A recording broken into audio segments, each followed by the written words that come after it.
Hi there, and welcome to today's YouTube jazz guitar chord licks video lesson. In today's lesson, I've got a cool, short 2-5-1 chord lick which I'd like to show to you. If you'd like to receive the tab, notation and MP3 example of this chord lick, please visit the link below this video, and that has a link to an article on my website which has the chord lick in this lesson as well as 4 other chord licks which you might want to check out to increase your jazz guitar comping and chord knowledge. So without further ado, let's get started. So as I said before, this chord lick is in the key of G, and it's over a short 2-5-1 in G. And what I simply mean by that is that one bar has the 2 and the 5 chord together, the A minor and the D7 chord, and then we've got one bar of a G major 7 chord. So it's 1, 2, 3, 4, 1, 2, 3, 4. That's what the chord lick is over there. Okay, and basically it's kind of like a big band, Kenny Burrell, kind of George Benson inspired chord lick. And what's going on here is that I'm starting with an A minor bar chord here, an A minor 7 bar chord. I guess this is what you would call a drop 2 A minor 7 chord as well.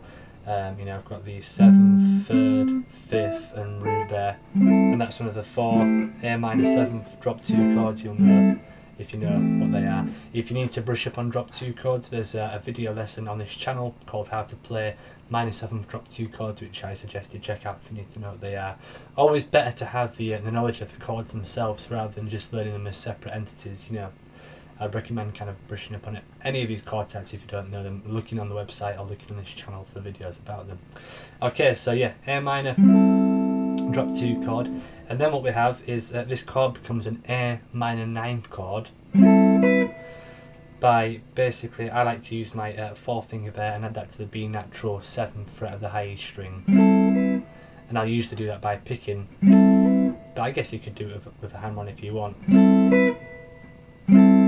As long as it's quick and punchy, that's the kind of rhythm that you're looking for there. Anyway, from this, that's the first part. So drop to A minor to an A minor 9, and then we go to a dominant 7th flat 9 chord, which is a D7 dominant 7 flat 9 chord there, which is kind of diminished 7th shape that Wes Montgomery liked to use. And that one there, we've got the A natural on the 7th fret D string, E natural on the 8th fret G string, F sharp, which is the 3rd, that's on the 7th fret of the B string, and finally we have the C, which is the 7th on the 8th fret of the top E string. So we've got an A minor 9, then straight into this chord, dominant 7 flat 9.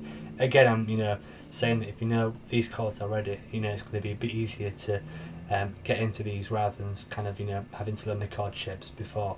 So, and then we have this chord, which is a great chord, and this is a D9 chord, which is a really cool chord, often used by blues players like Freddie King, and then jazz guitar players like Kenny Burrell. So this particular voicing, we've got the 7th on the 10th fret of the D string, the 9th on the 9th fret of the G, the 3rd on the 7th fret of the B string, and then the root on the 10th fret of the high E string.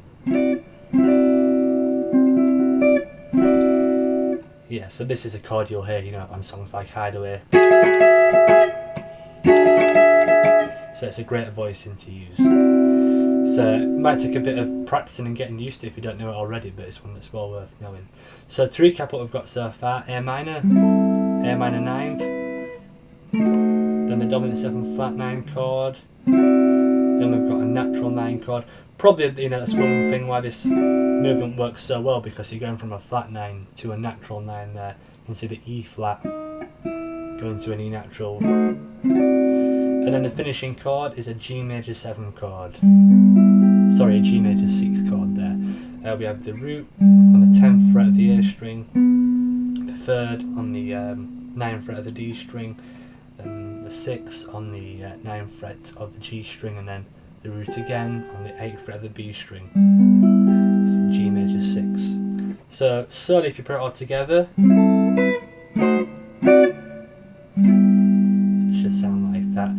you're really looking to, you know, make sure that this is nice and articulated, really, to get that kind of big band style of phrasing into the kind of the chord lick.